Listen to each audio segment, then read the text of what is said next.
तो जनाब गिलगित बल्तिस्तान के खानों की बहार इस्लामाबाद के लोक वर्सा में आई हुई और वहाँ पे साथ साथ गिलगित बल्तिस्तान के जो मुख्तलिफ अशिया भी थी वो भी आई हुई थी, लेकिन हमने प्रॉपर अपना फोकस रखा मोमोज पे। और ममतू यानी डम्पलिंग्स सबको बहुत पसंद है, तो हमने भी जाके एक तो उसका लाइव जो मेकिंग का प्रोसेस है वो सारा देखा। उसके लिए पहले उन्होंने जो मैदा है वो गूंदा, उसके बाद उसके पेड़े बनाए गए और बहुत अच्छे से और बहुत तेज़ी से जो फीमेल थी गिलगित बल्तिस्तान की, जैसे नज़र भी आ रहा है, बहुत तेज़ी से पेड़े जो है वो हाथ से ही बना रहे थे।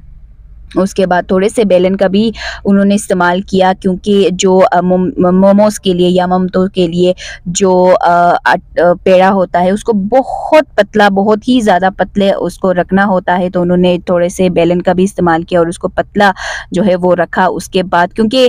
स्टॉल्स सारे लगे हुए थे, ट्रेडिशनल चीज़ें की भी वहाँ पे लगे हुए थे, जो रिवायती कपड़े हैं जो ऊन के बने हुए हैं या वहाँ के हाथों से जो टोपियाँ जो ख़वातीन पहनती है वो लगाए थे, तो वो भी साथ साथ हम देख रहे थे। और साथ साथ जो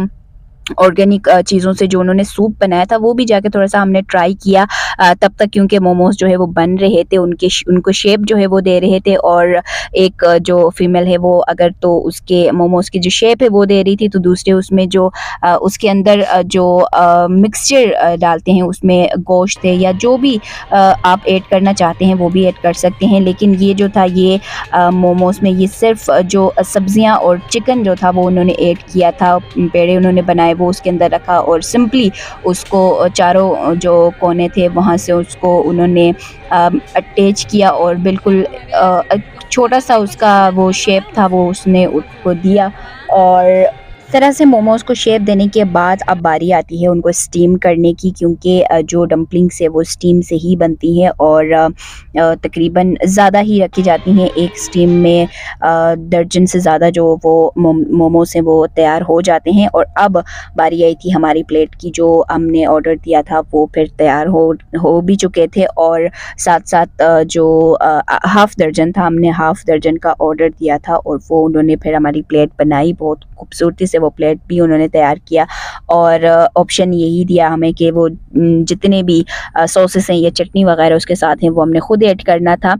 तो ग्रीन चटनी उसके साथ दी थी कि ग्रीन चटनी भी आप उसके साथ ऐड कर सकते हैं और साथ साथ जो सॉसेस हैं वो भी आप उसके साथ लगा सकते हैं, क्योंकि पहले पता नहीं था कि कितना ज़्यादा स्पाइस को रखा है, तो मैंने ग्रीन चटनी भी उसके ऊपर बहुत ज़्यादा ऐड कर ली थी और बाद में उसकी जो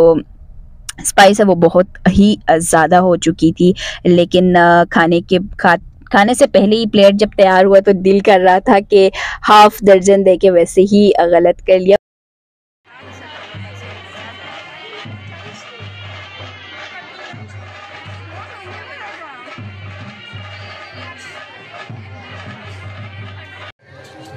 आमिर को मैंने मम्मी को टेस्ट करवाया, मम्मी को इसको बिल्कुल पसंद नहीं आया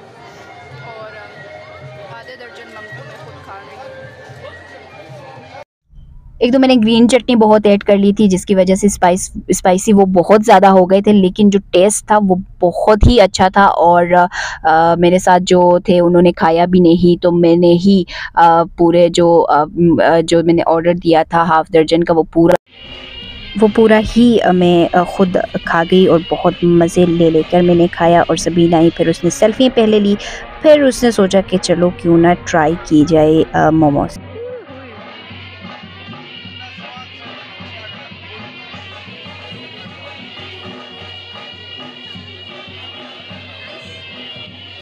सबीन के एक्सप्रेशन से तो साफ पता चल रहा था कि पहले उसको बहुत शौक था मोमोज़ खाने का और आज उसको मौका भी मिला मोमोज़ खाने का। तो पहले तो उसको टेस्ट ही नहीं समझ आ रही थी कि किस तरह का है, लेकिन फिर शुक्र है कि उसको भी पसंद आ गई थी। लेकिन इसमें बाद में हमें ये पता चला कि इससे थोड़े से आगे से स्टॉल में जाके जो यॉक के गोश्त का है मोमो वो भी बन रहे थे, लेकिन हमने पहले खा लिया था तो ये हम खा नहीं सके हैं। लेकिन देख के इसका कलर और इसके जो प्रिपरेशन थी वो भी देख के लग रहा था बहुत ही ज़्यादा ये भी अच्छे होंगे। और साथ साथ फिर हमने ये किया कि तमाम जो स्टॉल्स लगे हुए थे वहाँ पे भी गए, ड्राई फ्रूट्स भी ट्राई की और बहुत इंजॉय किया।